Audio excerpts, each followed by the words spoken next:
I carabinieri del ROS del Comando Provinciale di Caltanissetta hanno eseguito un'ordinanza di custodia cautelare in carcere emessa dal GIP su richiesta della DDA Nissena nei confronti di 4 persone ritenute responsabili di estorsione e detenzione illegale di armi ed esplosivi. La misura restrittiva è stata notificata in carcere al rappresentante provinciale di Cosa Nostra Agrigentina Giuseppe Falsone, al suo fiancheggiatore Vincenzo Parello e ai fratelli Alfredo e Angelo Schillaci. Quest'ultimo è stato reggente di Cosa Nostra Nissena di Campofranco. Il provvedimento si riallaccia alle operazioni Grande Vallone e Repetita Juvant. L'indagine si avvale anche delle dichiarazioni rese dal collaboratore di giustizia Maurizio Carruba, che hanno integrato le conoscenze acquisite nelle precedenti indagini Itaca condotta dal ROS e Ghost dai carabinieri di Agrigento, attraverso anche la corrispondenza sequestrata in occasione della cattura di Bernardo Provenzano.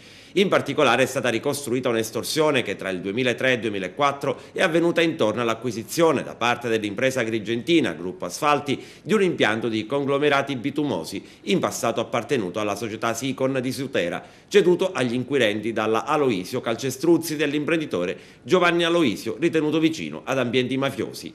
L'elemento centrale del quadro accusatorio è costituito dal brano di una missiva sequestrata nel covo di Provenzano e ora spiegata da Carruba. Falsone comunicava al latitante corleonese di avere provveduto a inviare denaro all'amico CL, identificato in Angelo Schillaci, provento di una situazione appositamente creata per lui.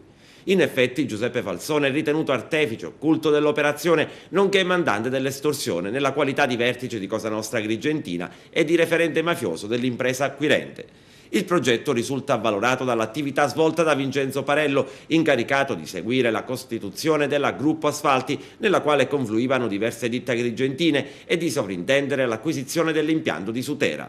Parello teneva i contatti con Angelo Schillaci e dopo l'arresto di quest'ultimo con Alfredo Schillaci, al quale consegnava i soldi della quota, inizialmente 20.000 euro, spettante alla consorteria Nissena per ragioni di competenza territoriale. Schillaci avrebbe goduto dell'affidamento permanente alla sua ditta di commesse per il trasporto di materiale commercializzato dell'impianto.